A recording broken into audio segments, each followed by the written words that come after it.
Buenos días, buenos días, bienvenidas, bienvenidos. Gracias a Dios porque están aquí. Gracias a Dios porque Él es el que pone el querer como el hacer por su buena voluntad. Gracias a Dios porque nos permite estar aquí reunidos. Y hoy pues vamos a continuar con este estudio de la carta de Pablo a los romanos. Y bueno, vamos a ponernos un poquito en contexto para poder entrar al texto de hoy. La semana pasada aprendimos algunas cosas con respecto a los judíos, y es que gozaban de ciertos privilegios sobre las demás naciones. Estos privilegios son parte de lo que es la promesa de Dios para con su pueblo. Y vamos a verlos, no vamos a estudiarlos porque ya lo vimos la semana pasada. Los privilegios que Dios le ha dado al pueblo de Israel los vemos ahí en Romanos capítulo 9, versículos 4 y 5. Dice que son israelitas, de los cuales son la adopción, la gloria, el pacto, la promulgación de la ley, el culto y las promesas, y de quienes son los patriarcas, y de los cuales, según la carne, vino Cristo, el cual es Dios sobre todas las cosas, bendito por los siglos. Amén. Aquí es donde vemos estos privilegios que tiene el pueblo de Israel, los judíos, sobre otras naciones. Como podemos ver, para empezar, son israelitas. Bueno, ¿y eso qué privilegio es? Es el nombre de su nación. Bueno, el hecho de ser israelitas es que son parte del pueblo, más bien son el pueblo elegido desde el momento en que Dios sacó de Ur de los Caldeos a Abraham y le prometió una simiente que nadie iba a poder contar. Eso era, su descendencia es la que iba a dar ese origen a ese gran pueblo. Por eso el ser israelitas quiere decir que eran los elegidos, a pesar de que hubo geniales ideas para quererle ayudar a Dios, ¿no? Eh, como vamos a ver más adelante. También está de la adopción, quiere decir que Dios los tomó para sí, para ser sus hijos. Le dice, ellos serán mi pueblo. También dice ah, ah, la gloria.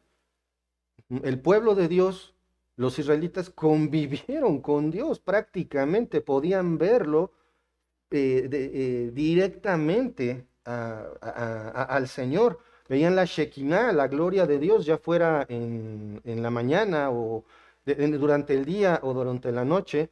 Ellos podían ver la gloria de Dios, la promulgación de la ley. Los israelitas eran los guardas de la ley. Ellos la conocieron, la recibieron y tenían la labor de cumplirla y protegerla, guardarla. El culto. Ninguna otra nación le rendía culto al único Dios verdadero. Y las promesas, la tierra, el Cristo, como viene más adelante, que es la promesa, yo sé que esa es la promesa más importante, definitivamente es esa, de que dentro de ellos saldría el Cristo, es decir, el Mesías, según la carne fue enviado de la simiente de David. ¿Alguna vez te han tratado como a alguien privilegiado? Por ejemplo, ahorita que me ayudaron con mi saco, me sentí, ay, qué privilegio, ¿no? O cuando llegas a algún lugar y te pasan a la primera mesa, o que te dan un reconocimiento, pero ahí viene un problema, el ego.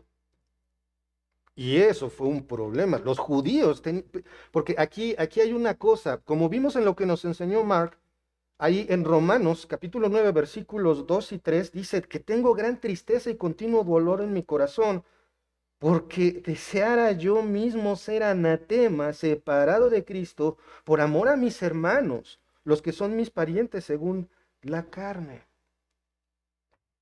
Si el pueblo de Dios, los israelitas, son tan privilegiados, entonces ¿por qué Pablo lanza ese lamento?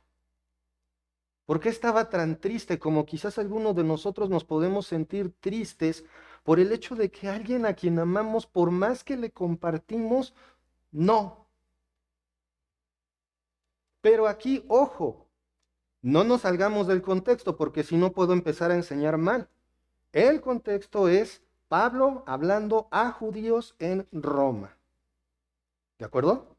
Entonces, lo que nos tenemos que ubicar es que esto es exclusivo para los judíos. Sin embargo, no significa que no tenga una aplicación para nosotros. ¿De acuerdo? Porque muchas veces queremos generalizar el contenido de la Biblia y queremos aplicar promesas que no son de nosotros a nosotros. Textos que no que corresponden al pueblo judío y lo queremos para nosotros. Y eso es un error. Pero ojo, el hecho de que no esté dirigido a la iglesia no significa que no tenga una aplicación para la misma.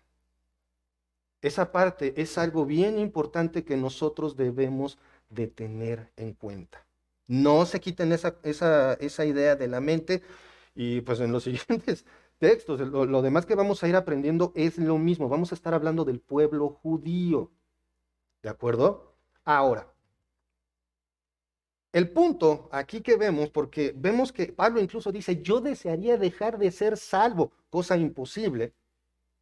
Yo desearía dejar de ser salvo con tal de que los míos se salven. ¿No te has sentido así?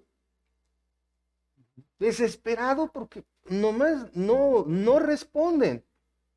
El punto aquí es que los judíos se vanagloriaban de ser judíos. Ahí está el problema. Era lo que les decía hace rato. Te dan un premio y entonces al rato soy el supermaestro, el superabogado, el que más sabe y me inflo como guajolote. Y el ego entonces empieza a hacer que pierda la perspectiva de las cosas. Perdón, es que creo que está saliendo muy viciado. Ujú. Empieza a hacer que se pierda la perspectiva de las cosas.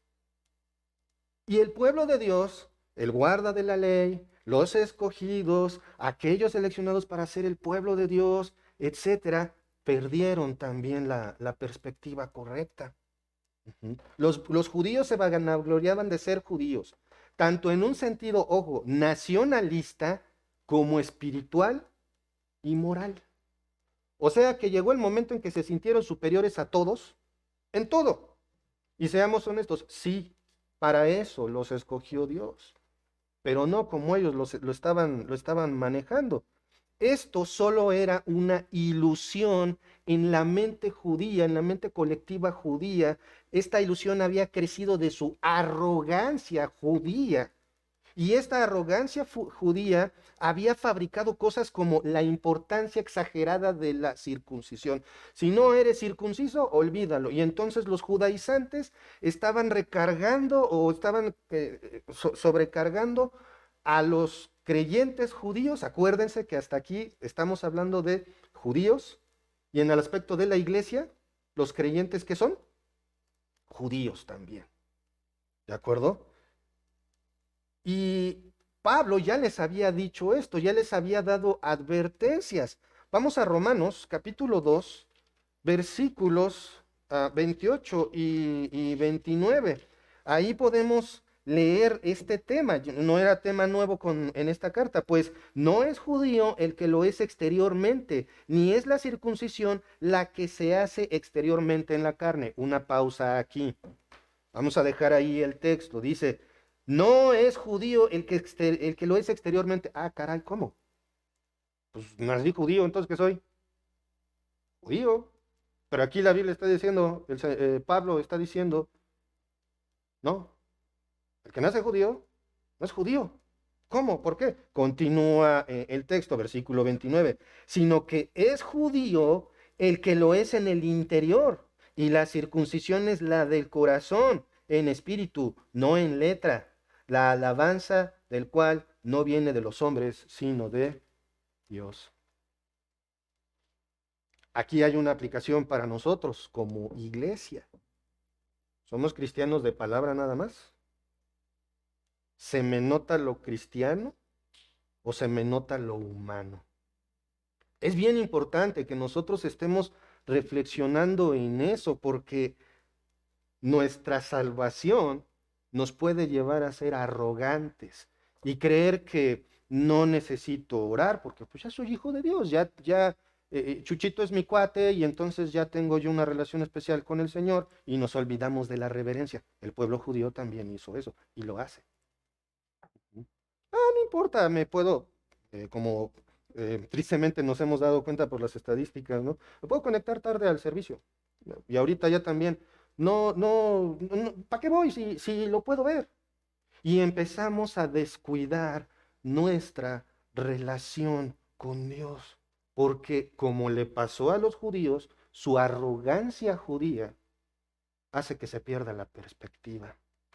Todavía estoy en la introducción, todavía estamos ahí. Ujú.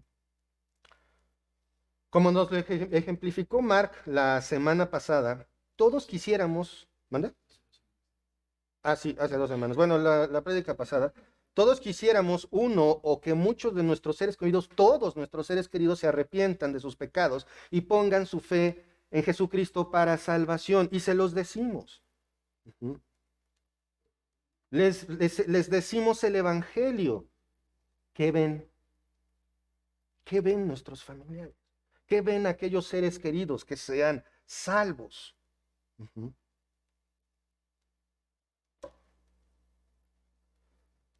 Vemos como Mark nos lo ejemplificó, nos lo explicó, cuando en Hechos vemos al carcelero que lleva a los apóstoles a su casa y les dice, ¿qué? ¿Cómo puedo ser yo salvo? Y le responden, cree en el Señor Jesucristo y serás salvo tú y tu casa. Ojo, ya lo aclaró. Ese texto no dice que si tú pones tu fe en Jesucristo, todos en tu familia van a ser salvos. Aplica únicamente al caso del carcelero. Y por eso nosotros debemos de tener cuidado en cómo entendemos la Biblia, en cómo entendemos las cosas. Pero vamos a dejar por un momento esa parte. Si Dios hizo la promesa, les hizo la promesa de darles una tierra, la promesa de que de ellos vendría la salvación, la promesa de que serían su pueblo desde antes de que los sacara de Egipto. ¿Qué falló? Le falló a Dios, hubiera escogido otro pueblo. No, pues todos eran iguales, de idólatras. De hecho, básicamente eran los peores. ¿Qué falló? ¿Qué falló? Vamos a leer la respuesta porque podemos empezar a especular y a decir, etcétera, pero vamos a ver qué es lo que dice la palabra del Señor en el libro de Éxodo. Acompáñenme por favor a Éxodo, capítulo 6, ay, versículos 7 al 9. La plaga de piojos, no, es más para atrás. Ok, ya lo tengo. Éxodo 6, versículos 7 al 9. Y os tomaré por mi pueblo, y seré vuestro Dios, y vosotros sabréis que soy Jehová vuestro Dios, que os sacó de debajo de las tareas pesadas de Egipto, gracias, de Egipto, y os meteré en la tierra por la cual alcé mi mano, jurando que la daría a Abraham, a Isaac y a Jacob, y yo os daré por heredad, yo Jehová. Hasta aquí todo va muy bien, ¿no? Esto es antes de sacarlos, como les decía hace un momento. Esto es antes de sacarlos de la esclavitud de Egipto. ¡Wow! Fíjense, vamos a ser el pueblo de Dios. Han de haber respondido así los hebreos, ¿verdad? Pues no, vamos a leer lo que dice el versículo 9. De esta manera habló Moisés a los hijos de Israel, pero ellos no escuchaban a Moisés a causa de la congoja de espíritu y de la dura servidumbre. Los asuntos humanos nos ciegan. Cualquiera de nosotros puede decir, ah, qué pueblo tan duro, como lo vamos a ver en Hechos, duros de cerviz, qué bárbaros, ¿verdad? ¿Cómo se atreven a, a dudar de las palabras de Dios? ¿Qué era lo que pasaba? Tenían un montón de problemas en la mente. Esclavos, con congoja, servidumbre. ¿Y nosotros como iglesia?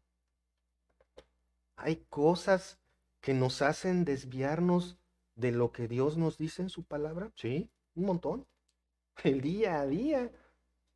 Como platicábamos Mon y yo, simplemente la inflación, todo subió un 6% y si todo sube un 6%, la crecida de los precios duele. Ahí se subió 6%, ¿por qué nada más, por qué subió 5 pesos lo que antes costaba nada más, 8? Porque ahora cuesta 13, eso no es el 6%, porque se van sumando las cosas. O sea, detrás de un producto hay un montón de cosas.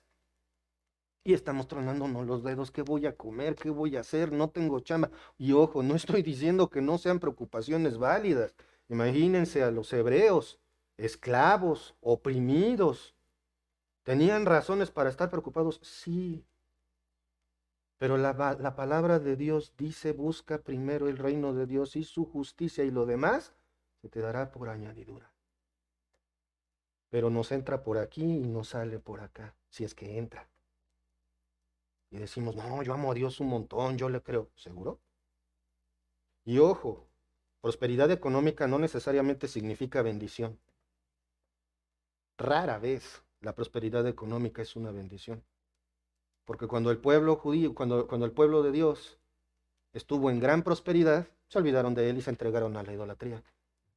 Y recuerden, todos somos Israel. ¿De acuerdo? Ya voy a acabar con la introducción. Esta es la constante. Es la tendencia del pueblo hacia su Dios. Pero no es exclusiva de los judíos. Dios dice, amén, sí, aleluya. No, pero ¿cómo le voy a hacer? Etcétera. Tendemos a olvidar la reverencia hacia Dios con el paso del tiempo. Como cuando Moisés fue por las tablas de la ley y el pueblo se hizo otros dioses. Pues, ¿dónde está Moisés? ¿Quién sabe? Ya se tardó. Vamos a inventarnos una religión nueva. Y así, viendo en el monte la presencia de Dios. Nos acostumbramos a todos menos a no comer y a no respirar. Es a lo único que no nos podemos acostumbrar. Vemos la maravilla de Dios en nuestras vidas y nos acostumbramos a ella. Y entonces se convierte en algo más. Esto fue lo que le pasó al pueblo judío. A pesar de estar enfrente de la evidencia visible de la presencia de Dios, se volvieron a la idolatría rápido. Y esto tristemente es una constante a través de la historia. Pero vamos a poner este tiempo en manos del Señor. Padre amado, Padre celestial, cuántas gracias te damos, Señor, por este día. Gracias, Padre, por tu palabra. Gracias, Señor, porque es por ti que estamos aquí. Gracias porque eres misericordioso. Gracias porque eres fiel, Señor. Padre, te ruego que tú me guíes, que seas tú el que hable, no yo, Señor. Que cualquier filosofía personal sea desechada y únicamente sea expresada tu palabra de manera fiel, Señor. Ten misericordia de mí. Gracias en el nombre de nuestro Señor Jesucristo. Amén. Hoy vamos a aprender algo bien importante. No porque te creas algo, lo eres. ¿De acuerdo? Lo voy a repetir. No porque te creas algo, lo eres. Como hoy está muy extendida en la ideología de género, se creen mujer, pero son hombres. No porque se crean mujer, lo son. Hay quien se cree perro, hay quien se cree mariposa, y no estoy inventando. No porque lo crean, lo eres. Yo me puedo creer Superman, pero si me aviento del quinto piso, ya no la cuento. No porque te creas algo, lo eres. Vamos a ver entonces nuestro texto. Acompáñenme por favor a la carta a los Romanos, capítulo 9, versículos 6 al 13. Dice, no que la palabra de Dios haya fallado, porque no todos los que descienden de Israel son israelitas, ni por ser descendientes de Abraham son todos hijos, sino en Isaac te será llamada descendencia. Esto es, no los que son hijos según la carne son los hijos de Dios, sino los que son hijos según la promesa son contados como descendientes, porque la palabra de la promesa es esta. Porque por este tiempo vendré y Sara tendrá un hijo. Y no solo esto, sino también cuando Rebeca concibió de uno, de Isaac nuestro padre, pues no habían aún nacido, ni habían hecho aún ni bien ni mal, para que el propósito de Dios conforme a la elección permaneciese, no por las obras, sino por el que llama. Se le dijo, el mayor servirá al menor, como está escrito, a Jacob amé, mas a Esaú aborrecí. Vamos a ponernos en contexto actual. ¿Han visto la escalada de violencia que se ha desencadenado entre Israel y Palestina? Ujú. Y se dice que ha escalado porque ha estado siempre, o sea, han estado en guerra desde muchísimo tiempo. Ujú. Por un lado, los Israel, por otro lado, los palestinos. Y aquí hay algo bien importante. Esta subida de tono de la guerra ha llegado hasta que es una guerra abierta. No se quiten de la mente esta idea. Siempre han estado en conflicto. Ujú. Pero ahorita están en guerra abierta. ¿De acuerdo? Ahorita vamos a ver un poquito más de esto. Pero quiero que estemos en ese contexto, porque también hay una cosa bien importante. De repente a los cristianos nos da por judaizar.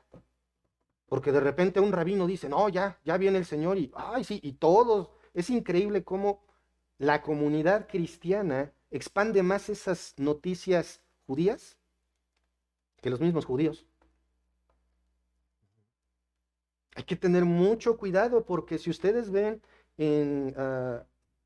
es primera a los Corintios 13:4, si mal no recuerdo, déjenme verificar. ah, en primera a los Corintios 13:4,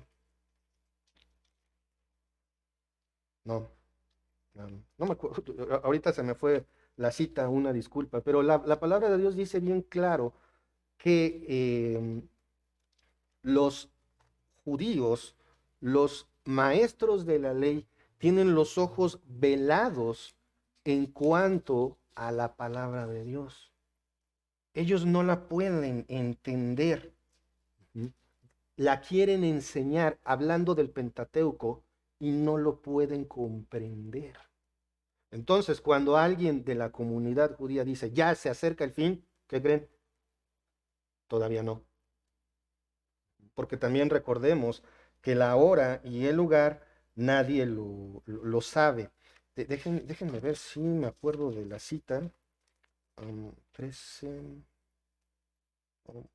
Bueno, vamos a continuar con el tema. Estoy seguro que ahorita me viene a la mente la cita. Pero bueno, volviendo al tema, el versículo 6, Romanos 9:6, porque la palabra de Dios, no, perdón, no que la palabra de Dios haya fallado, porque no todos los que descienden de Israel son israelitas. ¿Qué quiere decir este versículo? Pablo comienza con una aclaración que es difícil de traducir del griego al español. Cuando nosotros leemos, no que la palabra de Dios haya fallado, lo que, lo que nosotros debemos entender es una traducción más literal, pero no es el caso que la palabra de Dios haya caído de su sitio. Una expresión bastante curiosa, ¿no? Un poquito difícil de comprender cómo que la palabra de Dios se cayó de su sitio. ¿Cómo es esto? Bueno, lo que pasa es que en sí, toda la frase que vemos traducida, no que la palabra de Dios haya fallado, es una sola palabra en griego. Ujú. Esta palabra es ekpipto, que quiere decir caer, específicamente ser sacado de curso, como un barco o un tren cuando pierde la vía, sale de curso. De manera figurativa es perder, llegar a ser ineficiente. Aquí hay una cosa bien importante. Quiere decir que la palabra de Dios no es que haya perdido su curso, es lo que Pablo está diciendo, no es que haya perdido su curso o su efecto. En la Biblia King James, en inglés, dice precisamente eso, que haya perdido su efecto. No es que la palabra de Dios haya sido ineficiente. Por qué afirma esto? Continúa el versículo 6, porque no todos los que descienden de Israel son israelitas. Estábamos viendo hace un momento, ¿qué falló? Si el pueblo de Dios tiene la promesa, ¿qué falló? ¿Por qué no responden? ¿Por qué no hay una respuesta por parte de su pueblo para serles fiel, para serle fiel a Dios? ¿Qué falló? Que si, este pasaje debemos entender primero que está hablando en el sentido físico y espiritual.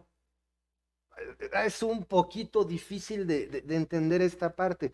Vamos a ver que en la palabra de Dios, Pablo habla y dice, le habla al pueblo, a los israelitas, pero les habla en un momento determinado como en el sentido físico y luego en el sentido espiritual, aunque vamos a leer la misma palabra, ¿de acuerdo? Entonces hay que estar bien atento para que, y oren por mí, para que no se me vaya el tren, porque aquí tenemos precisamente que profundizar un poquito en el asunto de lo que estamos viendo de Israel contra Palestina. Tratando de estudiar el tema, el problema obviamente no es como en las noticias lo dicen, que empezó cuando antes de la Primera Guerra Mundial se proclama a Israel como un estado y empieza una migración, pero obviamente a territorio palestino, y esto los lleva a diferentes confrontaciones. El problema viene muchísimo más atrás. Desde el momento en que Dios le dice a Abraham, te voy a dar un hijo, y Sara se ríe, y tiene una genial idea. ¿Cuál fue?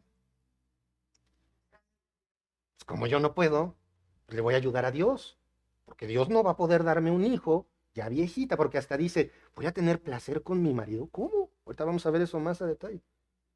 Y desde entonces, ahí está el conflicto. Una cosa que tenemos que ver es, están haciendo atrocidades por ambos bandos, los dos bandos, porque recuerden, no porque digan que son judíos, quiere decir que van a tener un comportamiento digno de Dios. Del mismo modo para los palestinos, ellos se estén defendiendo o atacando porque según algunos historiadores, el primer golpe lo soltó Palestina, pero según otros historiadores, el primer golpe lo soltó Israel. No hay manera de saber exactamente, porque recuerden, la historia la escribe el que gana. Ujú. Y ahí estamos hablando desde el Imperio Otomano. Todavía la era de los imperios, y cuando el Imperio Otomano es derrotado en la Primera Guerra Mundial, entonces entra Inglaterra. Y ahí empiezan jaloneos, estirones, etcétera. Y es un tema tan complejo que podría uno pasarse horas hablando acerca del conflicto Palestina-Israel. Una cosa que tenemos que tener bien importante en el aspecto bíblico es que precisamente los palestinos son descendientes de los filisteos. ¿Y qué ha sido siempre Filistea de Israel? Sus enemigos. Férreos enemigos, odio contra ellos. Entonces, hermanos, también hay una cosa bien importante. No caigamos en el error de hacer bando.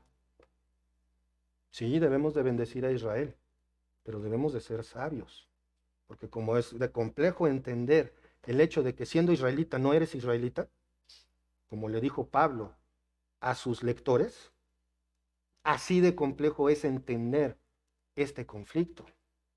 No se trata de insultar a los israelitas, porque así como corren montones de videos donde los soldados israelitas están cometiendo abusos, no se corren videos como por ejemplo el ejército israelí hablándole por teléfono a los habitantes de los edificios que van a bombardear para que escapen.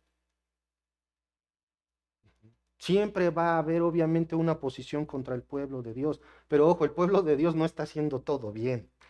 No hagamos bandos, oremos por todos, por todas esas personas que están sufriendo en este conflicto armado.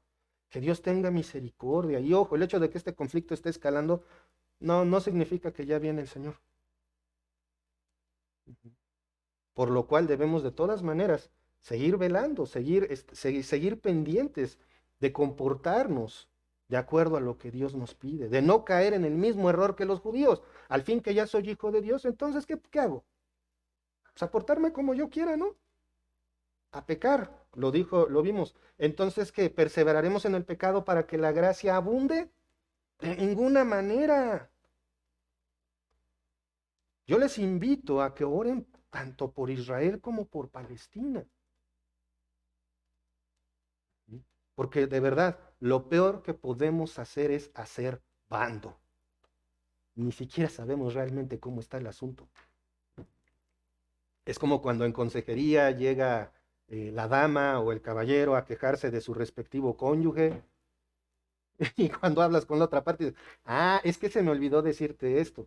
Ok, y hablas con la otra parte, y empiezan a salir los detalles. No cometamos el error de hacer bandos, pero bueno, es por esto que no todos los integrantes, como vemos este conflicto, lo que está dejando salir, lo que vemos, esas atrocidades que están haciendo, porque una cosa es el conflicto armado y otra cosa es empeñarse en torturar al contrario. Ujú. Es por eso que no todos los integrantes de la nación de Israel son parte de Israel. Me explico.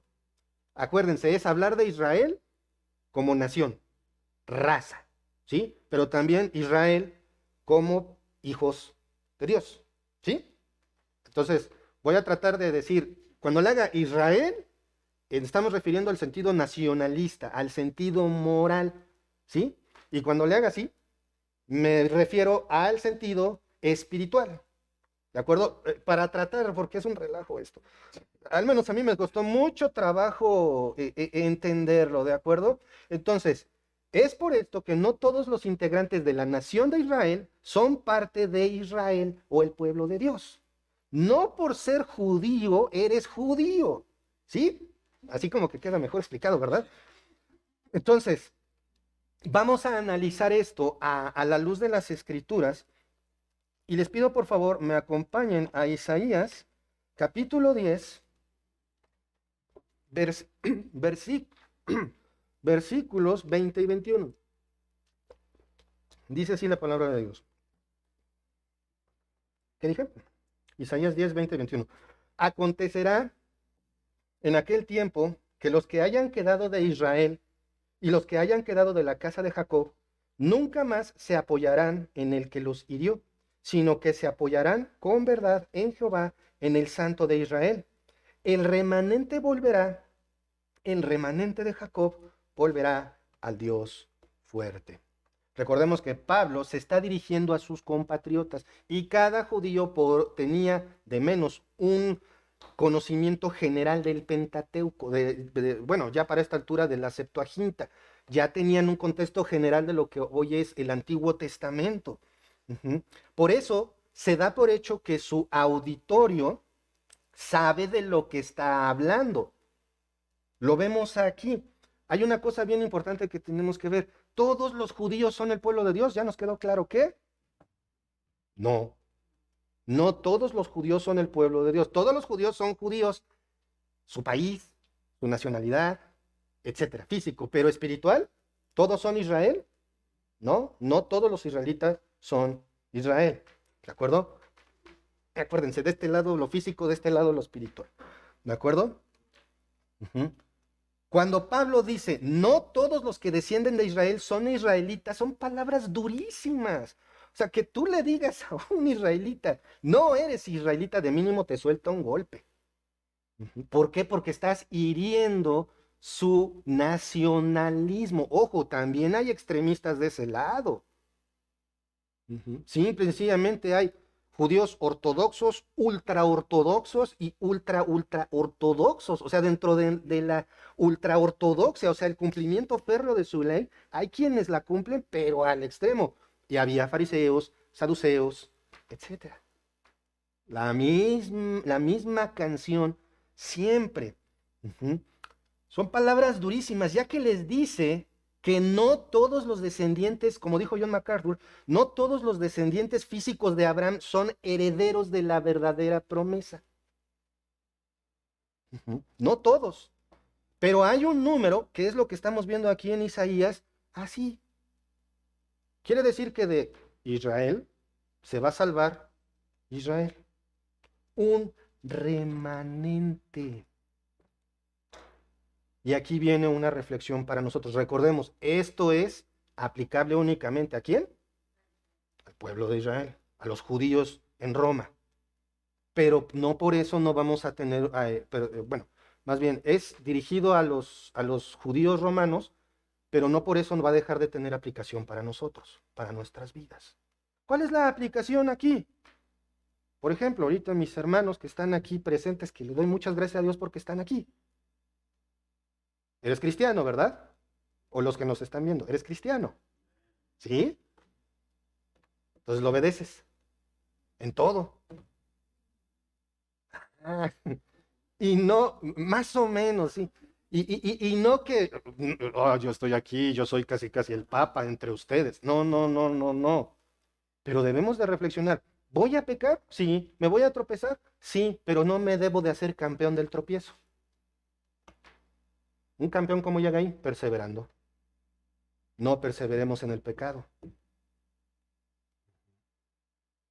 Y eso es lo que nos deja este versículo. Hay un número menor, los que sí son judíos, que como vimos al principio son los circuncisos del corazón, lo que vimos en la introducción. Es decir, tienen su fe puesta en lo que Dios dice, porque la salvación siempre ha sido por fe, nunca ha sido por cumplir la ley. Nunca. Siempre ha sido por fe. Y esta idea continúa en el versículo 7. Ya me voy a apurar. Dice el versículo 7, ni por ser descendientes de Abraham son todos hijos, sino en Isaac te será llamada descendencia. A ver, decídete. ¿Somos descendencia o no? Veamos lo que dice el texto. Ni por ser descendientes de Abraham son todos hijos. Acuérdense, ni por ser descendientes de Abraham son todos hijos. Ujú. Ser descendientes de Abraham da a los israelitas el sentimiento nacionalista de superioridad. No era lo que decían, de Abraham somos. Ujú. ¿De qué señalaban a los apóstoles? ¿De qué los acusaban? De blasfemar contra el templo, de blasfemar contra los patriarcas, de renegar de Abraham su padre, de renegar de Moisés. Los patriarcas son extremadamente importantes para el nacionalismo israelita. Ujú. En este versículo se afirma lo dicho en el 6, que son los que son verdaderamente Israel en el sentido espiritual, son aquellos israelitas que verdaderamente han confiado en el Señor. ¿Sí? ¿Sí me explico? El punto precisamente está en esa parte. Ujú. Debemos entender que el nacionalismo israelí no significa aceptación delante de Dios. ¿Cuál es la idea del pueblo judío? Como soy del pueblo judío, entonces soy hijo de Dios en automático. No es cierto. Es lo mismo que cuando nosotros decimos, es que nací en cuna cristiana. Por eso soy cristiano. Bueno, es que soy cristiano porque voy siempre a la iglesia. Soy cristiano porque hice una oración. Soy cristiano porque de verdad creo en las promesas que Dios me dice, en la palabra de Dios. Lo creo y por lo tanto lo vivo. Ujú. Dice en la palabra del Señor que en Juan, en el primer capítulo, dice que a lo suyo vino, pero los suyos no lo recibieron. Ujú. Y después viene la clave en cuanto a lo que es ser verdaderamente salvo. Mas a todos los que le recibieron, a los que creen en su nombre, les dio potestad de ser hechos hijos de Dios. Ahí está. Si digo que creo, ya con eso ya estoy. No, porque continúa en el versículo 13 y dice que ni puedes decidir, ni nadie te puede decir, ni nadie, ni tú mismo puedes nacer como hijo de Dios, sino que solamente Dios te puede hacer hijo de Dios. Está igual de enredado que lo que estamos viendo, porque se trata del ego humano contra lo que dice Dios. No, lo he escuchado muchas veces cuando comparto el evangelio con alguien. No puedo creer que yo no tengo que hacer nada para ser hijo de Dios. A fuerza tengo que hacer algo, si no, ¿cómo me lo gano? Es que no hay modo de que te lo ganes. Ahí dice en la palabra, el que no cree en él ya ha sido condenado. Si tú estás viendo esto y no crees en el Señor Jesucristo como tu Salvador, no te vas a condenar, ya estás condenado, ya vas caminando al infierno. Tus malas acciones no te van a llevar al infierno, tu incredulidad es lo que te va a llevar ahí. Por eso ven a Cristo en arrepentimiento y fe, pídele perdón por lo malo que has hecho y pídele que te ponga fe en el Señor Jesucristo. Eso es lo que tienes que hacer. ¿Mm? La salvación, como lo decía, ha sido por fe siempre. Siempre. Vamos a comprobarlo. A lo mejor estoy equivocado, ¿no? A lo mejor estoy inventando cuentos. Vamos al primer libro de la Biblia. Vamos al Génesis. ¿No? ¿Desde cuándo ya estaba ahí? Génesis, capítulo 15, ¿qué? Versículo 6. Génesis 15, 6. Dice, y creyó a Jehová y le fue contado por justicia. A ver, ¿dónde está el cumplimiento de la ley? Oh, es que ahí Abraham ya había cumplido con la ley, ¿saben? Los judíos se sentían seguros por obedecer la ley, según ellos. Porque no hay ser humano que pueda cumplir siquiera los 10 mandamientos. Ahora imagínense, todos completos, toda la ley completa. Pero hay una cosa muy importante. Abraham no pudo haberse salvado guardando la ley porque vivió más de 400 años antes de que se diera la ley. Entonces, ¿qué fue lo que hizo salvo? ¿Qué fue lo que hizo Abraham agradable a Dios? Su fe. Salte de tu tierra y vámonos. No preguntó a dónde. Se paró y vámonos. Así de ciega debe de ser la obediencia a la palabra de Dios. Así, sin cuestionar. Cuando cuestionamos, ojo, no estoy diciendo lo que yo digo, ¿eh? No estoy diciendo lo que dice Mark, lo que dice la palabra de Dios. Esa no se cuestiona, se estudia, se analiza. Pero como dijo un autor, cuando se trata de la palabra de Dios, tu opinión no cuenta. ¿De acuerdo? Y eso es lo que hace salvo a Abraham. Continuamos en el versículo 7, ahí en Romanos 9. Dice, sino en Isaac te será llamada descendencia. Esta aclaración, porque se acuerdan que está ese ping pong, que dice, ni por ser descendientes de Abraham son todos hijos, sino que en Isaac te será llamada descendencia. Esta aclaración es para distinguir a los que de manera legítima son herederos de las promesas raciales y nacionales, que es únicamente el aspecto físico. Cuando estaba hablando aquí de Isaac te será llamada descendencia, es de este lado, solamente el asunto físico. Y hay promesas que se cumplen, sí, la tierra, prosperidad, etcétera, para los israelitas. De manera física, nada de que yo como hijo de Dios, hermanos, vamos a proclamar prosperidad y cáiganse con 1,000 pesitos cada uno para que Dios les dé 10,000. No, eso es mentira. Cáete con tu lanita para que Dios te sane. O sin dinero ven aquí enfrente y te va a sanar el Señor por el... No, no, así no funciona. Como les dije, lo que no se cuestiona es la palabra de Dios, no lo que un pastor diga. Lo que yo diga sí es cuestionable, como el versículo que les debo, que no me puedo acordar. Eh, pero el punto aquí es, debemos de seguir a rajatabla lo que dice la palabra de Dios, porque si no, nada más somos su iglesia de este lado. ¿Puede ser de la iglesia del lado físico? Sí, viniendo, conectándote. ¿Puede ser de la iglesia nada más aquí en tu cabeza? Sí, pero aquí no. ¿En qué se nota? En la prioridad que le das a las cosas de Dios. Así de simple. Los estudios, tiempo de oración, servicios, tu lectura diaria, tu devocional, tu oración diaria.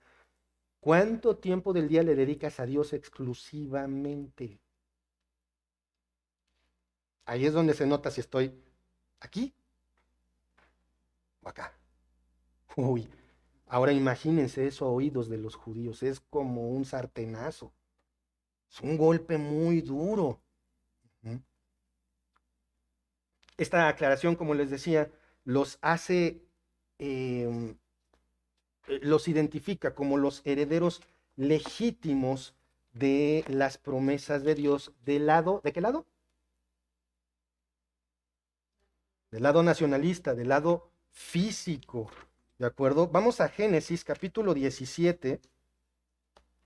versículos 19 al 21. Nada más para que podamos corroborar esto con la palabra del Señor. Dice Génesis 17, 19 al 21. Respondió Dios, ciertamente Sara tu mujer te dará a luz un hijo y llamará su nombre Isaac, conforme y confirmaré mi pacto con él como pacto perpetuo para sus descendientes después de él.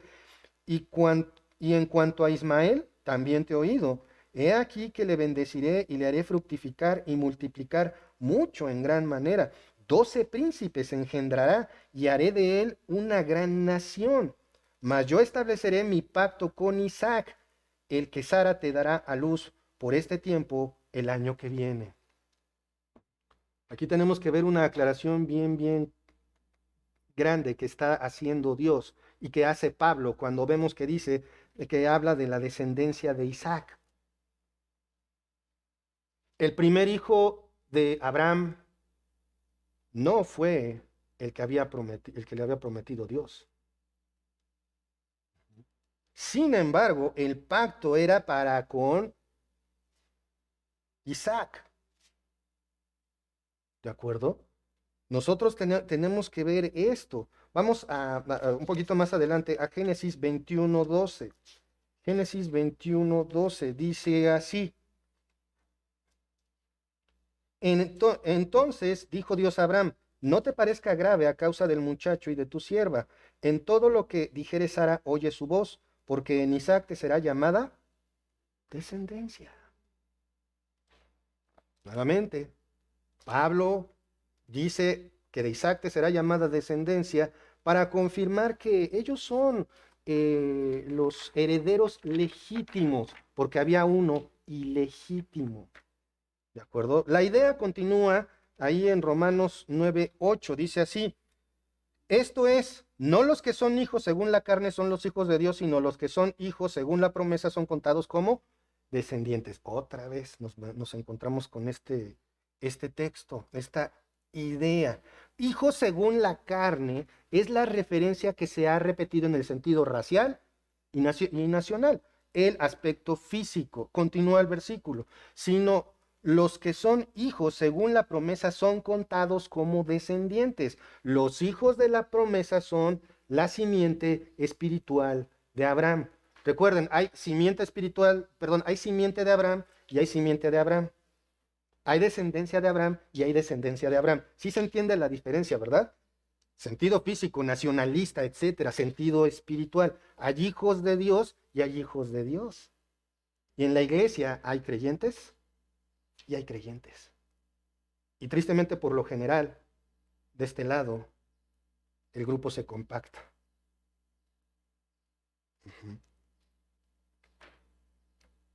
Los hijos de la promesa, nuevamente, los hijos de la promesa son la simiente espiritual de Abraham. Ahora, si bien, como dije desde el principio, este texto está dirigido a los israelitas en Roma, ¿puede ser aplicado a nosotros los cristianos? ¿Será que esto que estamos aprendiendo tiene alguna utilidad o como que lo pusieron de relleno ahí en la Biblia para que no se viera tan vacía? Vamos a Mateo capítulo 7. Mateo 7, 21 al 23. Dice, no todo el que me dice Señor, Señor, entrará en el reino de los cielos, sino el que hace la voluntad de mi Padre, que está en los cielos. Muchos me dirán en aquel día, Señor, Señor, ¿no profetizamos en tu nombre y en tu nombre echamos fuera demonios y en tu nombre hicimos muchos milagros? Y entonces les declararé, nunca os conocí, apartados de mí, hacedores de maldad. ¡Sas! No todo el que me diga, Señor, lo voy a reconocer. Porque puedes creer que crees en Cristo o puedes creer en Cristo. Aquí hay en este texto, hay algo muy importante que podemos ver, porque dice en el versículo 22, muchos dirán en ese día, Señor, Señor, ¿no profetizamos en tu nombre? O sea, ¿no hablamos tu palabra? ¿Y en tu nombre echamos fuera demonios? ¿Y en tu nombre hicimos muchos milagros? Ah, caray. O sea que pueden ocurrir cosas sobrenaturales por manos de un no creyente. Sí. Un milagro no es demostración de fe. Eso lo vimos allá en Primera de Pedro. Las cosas externas no demuestran las cosas espirituales necesariamente. Debemos de tener eso bien en claro. El pueblo de Israel, ¿cuánto tiempo no estuvo nuevamente frente a la gloria de Dios viéndolo? Ahí está Dios. Vamos a hacernos idólatras. Sin dudarlo. Las demostraciones extraordinarias no significan fe. Esto significa que esto que estamos leyendo, estudiando en Romanos, sí puede ser aplicado a los cristianos, definitivamente. Y también puede ser aplicado a ti que no te has arrepentido de tus pecados ni puesto tu fe en el Señor Jesucristo. No es verdad que todos los seres humanos somos hijos de Dios. No te mientas y no permitas que te mientan. No todos los seres humanos somos hijos de Dios, sino solamente aquellos que vienen a Cristo en arrepentimiento y fe, tal como ya lo habíamos visto hace un momentito ahí en Juan capítulo 1, versículos 12 y 13. Mas a todos a los que le recibieron, a los que creen en su nombre, les dio potestad de ser hechos hijos de Dios. Si te quedas ahí, estás dando el evangelio incompleto. No porque alguien diga, sí, soy hijo de Dios, ya es hijo de Dios. No, no porque se haga una profesión de fe, ya eres hijos de Dios, hijo de Dios. ¿Por qué? Porque no hay modo de que tú decidas ser hijo de Dios. No hay manera de que pongas, como lo hemos dicho varias veces, pues es que yo desde muy chiquito buscaba a Dios, pero lo encontré hasta los 50 años. Dios no se esconde. Los, lo que debemos de ver es que todo es en el tiempo del Señor, los cuales no son engendrados de sangre, o sea, no nacen, ni de voluntad de carne, o sea, no deciden, ni de voluntad de varón, o sea, nadie te puede hacer hijo de Dios, sino solamente Dios te puede hacer hijo de Dios. Juan 3, otra vez, vamos a ver esa parte. Juan 3, 18 y 19. El que en él cree no es condenado, pero el que no cree ya ha sido condenado porque no ha creído en el nombre del unigénito Hijo de Dios. Y esta es la condenación. ¿Qué es la condenación? Porque lo hemos escuchado muchas veces. ¿Qué es la condenación? Que la luz vino al mundo y los hombres amaron más las tinieblas que la luz porque sus obras eran malas. ¿Por qué rechazan a Cristo? Muchos. Por sus pecados. Pero no porque les dé pena su pecado, sino porque me enorgullezco de mi pecado. ¿Y cómo era el pueblo de Israel? ¿Cómo es? Me enorgullezco en ser nacionalista, me enorgullezco en apabullar a los demás, me enorgullezco en presumir que soy judío. ¿Pero qué dice Pablo? No todo el que dice que es judío.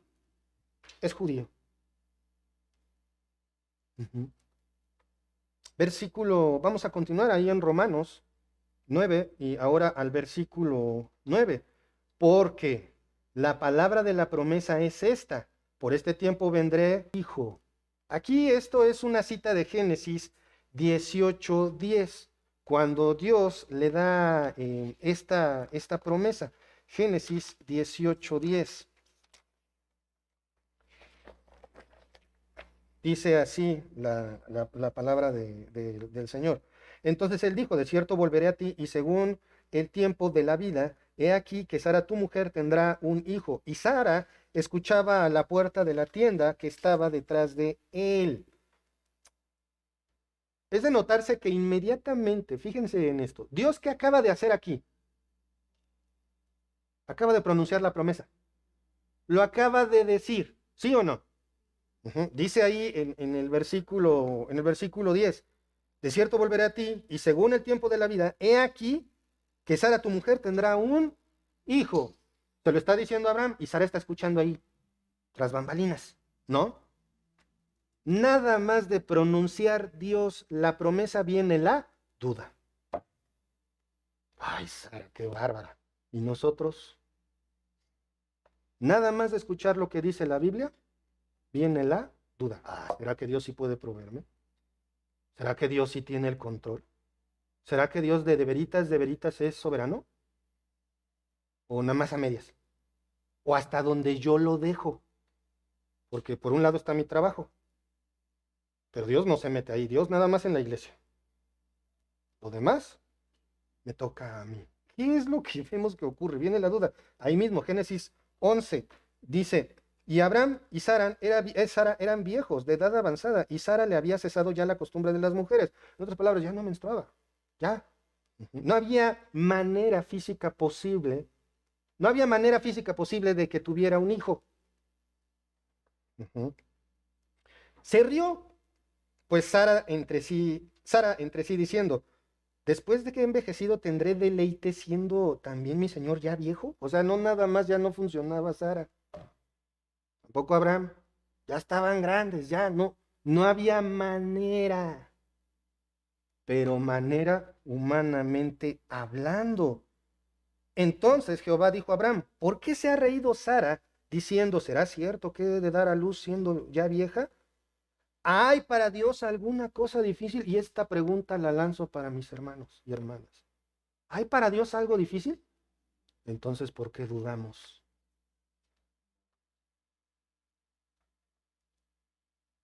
Y viene la ayuda a Dios. A lo mejor si hago esto, pues entonces voy a lograr una bendición. Y nos brincamos las reglas. Cierra este pasaje, dice, entonces, perdón, ¿hay para Dios alguna cosa difícil? Al tiempo señalado volveré a ti, y según el tiempo de la vida, Sara tendrá un hijo. Y bueno, no lo puse ahí, pero el versículo 15, todavía Sara dice, no me reí. O sea, Dios estás,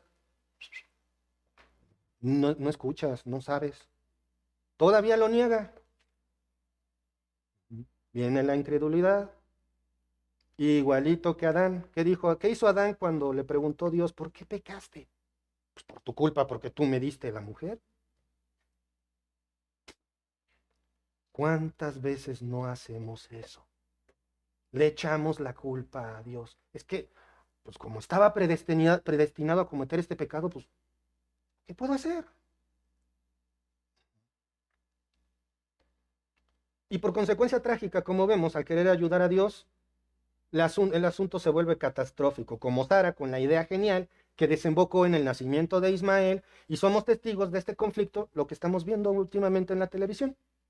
De ahí viene. Desde ese entonces viene el conflicto.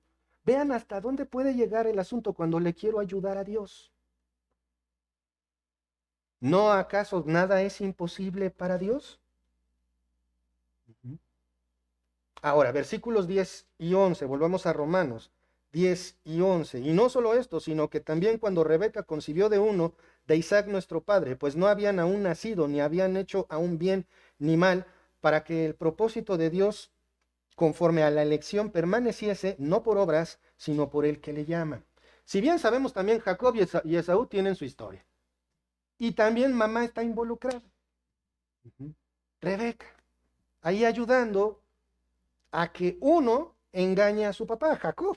Jacob engaña a su papá y suplanta a Esaú de una manera bastante curiosa, pero cuando ves lo maquiavélico del plan y el problemón que provoca también a futuro. ¿Por qué? Porque aquí este plan que incluyó a Rebeca nos confirma que el cumplimiento explícito del plan de Dios era dar descendencia a Abraham a través de Isaac, no de Ismael. Las cosas son como dice Dios, hagas lo que hagas. Nuevamente, ¿quién nació primero? ¿Quién? Pero ¿sobre quién se cumplió la promesa? Sobre Isaac. Primero nació Ismael, luego nació Isaac. Y en este caso que estamos viendo, Jacob y Esaú, ¿quién nació primero? Esaú. ¿Y cómo salió Isaac? Perdón, ¿cómo salió Jacob? Agarrado del piecito. ¿Y en quién se cumplió la promesa? ¿En el primogénito? No, en Jacob. Ah, pero Jacob era un mentiroso. ¿No era un abusivo? Pues sí, y eso nos demuestra otra vez La elección personal, ahí está, puedo escoger yo. No, la elección personal es de Dios hacia quien Él quiere. Por supuesto, la intervención de Rebeca para que le dieran la bendición a su preferido tuvo un impacto. De ahí viene otro pueblo enemigo del pueblo de Dios. Además, vemos en el versículo 11, deja bien claro lo que Pablo dijo en el versículo 7. Es cierto, la elección soberana de Dios sobre quien sí y quien no es su hijo no está basada en nada físico, ni por ser el primogénito. ¿Qué dice ahí en Romanos 9:15? Y esto es algo que nos duele a todos los seres humanos, pues a Moisés dice, tendré misericordia del que yo tenga misericordia y me compadeceré del que yo me compadezca. A veces le queremos hacer manita de puerco a Dios. No, es que sí, que sea salvo, que sea salvo. Ya lo dijo, ya va a ser salvo. Si no va a ser salvo, no va a ser salvo, se acabó. Si va a ser salvo, lo va a hacer. Entonces, ¿para qué predico? Porque Dios así nos lo mandó. El Señor Jesucristo lo dejó como tarea específicamente. Esto se ve claramente cuando dice, pues no habían nacido, ni habían hecho aún ni bien ni mal. Y ya Dios había decidido que Jacob, cuyo comportamiento es poco menos que honorable, la elección de Jacob no es por mérito o comportamiento, sino es para el cumplimiento del plan soberano de Dios. Así como vino a través de Isaac, continúa a través de Jacob. No por decisión, no por lo que hizo Rebeca. Si Rebeca hubiera o no influido en la bendición de sus hijos, de todas maneras el plan de Dios se iba a cumplir. La elección de Jacob nos demuestra esto. En el versículo 12 continúa, dice, se le dijo, el mayor servirá al menor. Es una cita de Génesis 25:23. Ustedes ya lo pueden ver ahí en sus pantallas. Esta cita nos muestra que la soberana voluntad de Dios es la elección. Al igual que en el versículo anterior, se cumple. Lo que Dios dice, a quien Dios elige, esto se cumple.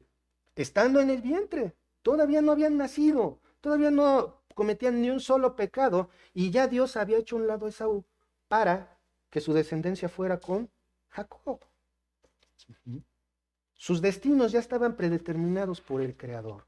Y el versículo 13 dice, como está escrito, a Jacob amé, mas a Esaú aborrecí.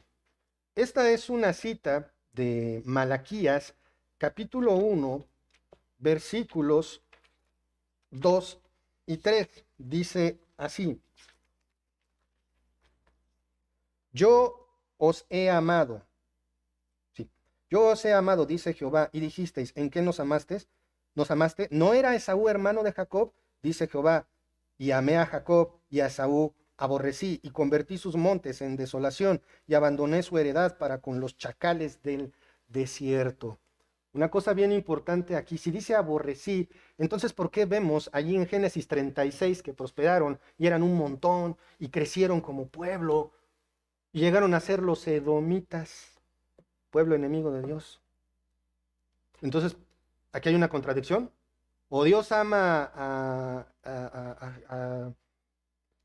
Esaú o no lo ama. Tenemos que entender aquí, y aquí hay algo bien importante, que el pueblo de Edom, enemigo de Israel, Edom significa rojo, ya sea por el cabello de Esaú, por el guisado por el que vendió su primogenitura, o por la tierra donde habitaban, donde la arena, la tierra es de color rojo predominantemente. Los edomitas se constituyeron enemigos férreos de Israel, a pesar de que Dios prohibió a Israel odiar a Edom. A pesar de esto, vemos claramente en Génesis 36 que Dios amó a Esaú, ya que lo bendijo en gran manera. Entonces, ¿qué quiere decir esto de Masaú aborrecí? Aborrecer, del griego miseo, amar menos. ¿Quién era su escogido?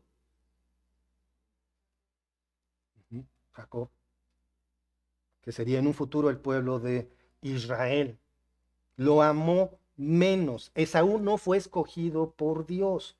Y esto nuevamente nos ilustra muy bien a nosotros esa diferencia entre los que se dicen cristianos y los que son verdaderamente creyentes. Eso nos ilustra muy bien la diferencia entre el pueblo judío y el pueblo judío. Esa diferencia entre lo físico, lo nacional, lo racial y lo espiritual. Dios los escogió para cumplir sus promesas. No todo israelita es un israelita. Perdón, no todo israelita es un israelita. ¿Sí? Así como no todo humano es hijo de Dios. ¿De acuerdo? No todo israelita es un israelita. No todo humano nacido de Israel es hijo espiritual de Dios. No porque digas o pienses que Dios está contigo, quiere decir que Dios está contigo. No porque digas ser hijo de Dios, eres hijo de Dios. Para hacerlo, Él tiene que llamarte en arrepentimiento y fe. Te ruego que te arrepientas de tus pecados y vengas a fe en Cristo Jesús. Vamos a orar. Padre amado, Padre celestial, cuántas gracias te damos, Señor, porque tú a través de tu palabra nos muestras claramente cómo podemos engañarnos a nosotros mismos cuando de ti se trata. Podemos decir, sí, estoy bien, sea contigo o sin ti, y de verdad estar convencidos de ello, sin realmente ser cierto, Señor. Gracias, Padre, por esta palabra que nos ha mostrado cómo un sentido nacionalista como el que está en tu pueblo no los hace a todos parte de tu pueblo, Señor. Te rogamos, Padre, por este conflicto que ha escalado en Israel contra Palestina, Señor. Te rogamos por israelitas y palestinos que están en medio del conflicto. Te rogamos, Padre, que tú permitas que pues esto también sirva para que algunos lleguen a Cristo, Señor. Sabemos, Padre, que esto está dentro de tu control. Bendecimos al pueblo de Israel, Señor. Y Padre, te rogamos que tú, si es tu voluntad, pongas en ellos un corazón dirigido a ti, que no solamente el sentido nacionalista esté apuntando a ti, Señor, sino el sentido espiritual. Gracias, Padre, por esto. En el nombre de nuestro Señor Jesucristo. Amén.